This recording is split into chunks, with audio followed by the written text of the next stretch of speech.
Major transport groups are up in arms over the government's planned PUV modernization program. In Commonwealth Avenue, Quezon City, commuters have been scrambling to get into jam-packed buses as early as 5 a.m. Let's get more on the strike from Gerard de la Peña, who is going to join us live from Philcoa. Gerard, has the situation gotten any better over there since, it's already the lunch hour, not anymore rush hour? Well, Sean, right now there aren't much passengers here waiting for their rides here in Philcoa at this time. But just this morning, we saw so many stranded passengers unable to get any ride just because of the ongoing nationwide transport strike.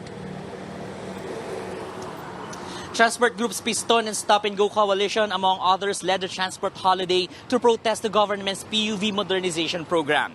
Jeepney operators are given only up to July 1, 2020 to switch to fuel-efficient, passenger-friendly, and modern jeepneys. The groups also claim that 95% of jeepney operators in Metro Manila and elsewhere around the country joined the strike, prompting LGUs to suspend classes. The MMDA and city governments deployed trucks, buses, and even rescue vehicles and police mobile to pick up stranded passengers. The MMDA, however, said that the situation this morning can be likened to Friday rush hour. The government was able to provide rides, although it admitted that the augmentation was not enough. But other groups like Pasang Masda did not join the strike as they believe that the modernization program will benefit the passengers and that the transportation department can be easily approached to discuss their concerns. Sean, the organizers of this transport strike told us that the protest actions can last up to around 8 p.m. tonight. But the MMDA said that they will still provide free rides for passengers all throughout the day. Sean. All right, Gerard, they are protesting, of course, a jeepney modernization program among other transport modernization targets. What exactly is the government doing? How are we on this 2020 target date? Well, actually, Sean, we're not really sure about the concrete steps that the government is working on right now. But time and again, the government has been giving reassurance that they are on track on their targets and that this program is pushing through. And I think one proof of that is that a number of jeepney operators here in Metro Manila have already availed of this new jeepneys, modern jeepneys and minibuses, and that there are also a number of new transport cooperatives who have, congregated and formed new formation of these transport cooperatives just to comply with this new directive from the government. Sean.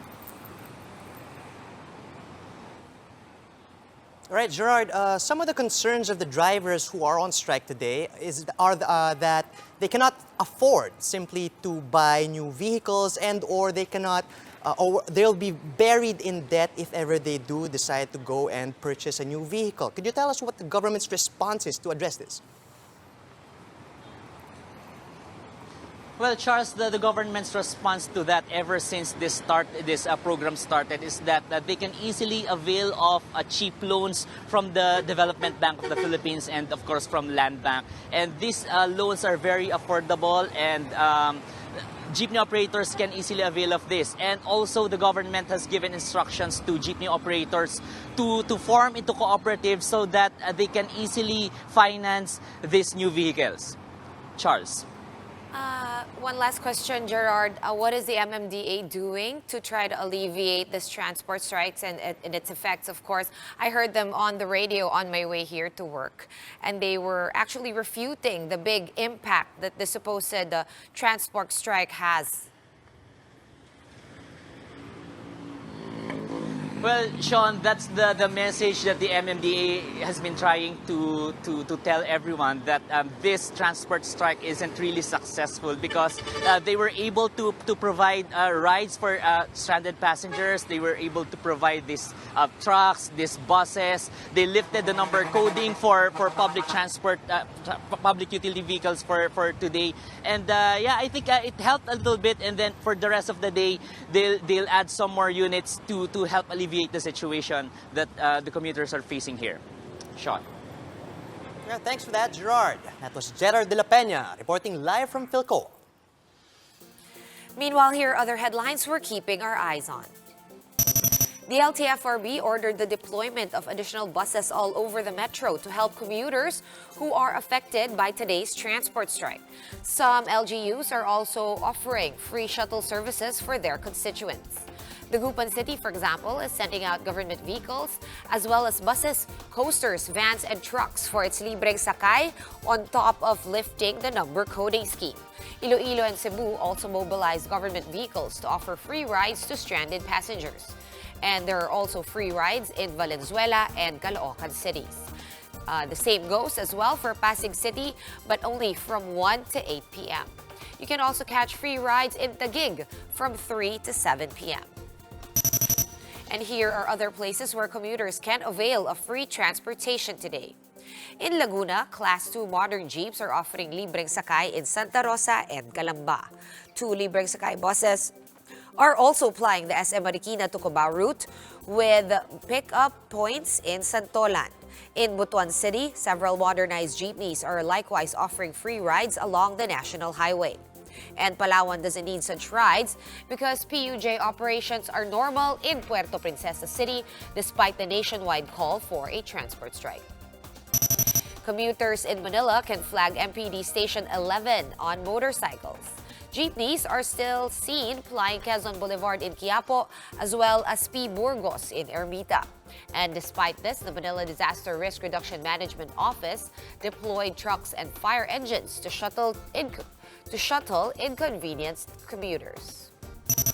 And PISTON National President Modi Floranda asserted that the government should talk about rehabilitating instead of phasing out old jeepneys.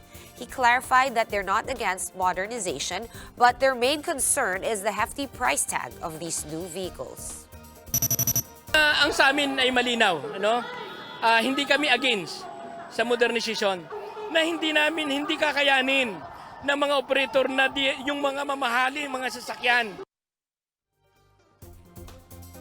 Meanwhile, Floranda asked the president to reevaluate the jeepney modernization program. He said this does not just affect operators but commuters who rely on jeeps to move around. Kaya sabi namin, ang hamon nga namin kay Pangulong Duterte, kailangan muling pag-aralan yung kanilang programa sa usapin ng modernization na anong effect doon sa mga mamamayan. Kasi hindi lang po driver, hindi lang operator yung sasalantain ito. Mismo, yung mga mananakay, mismo yung mga pasahero, mismo yung mamamayan ay sasalantain ng programa ng modernization.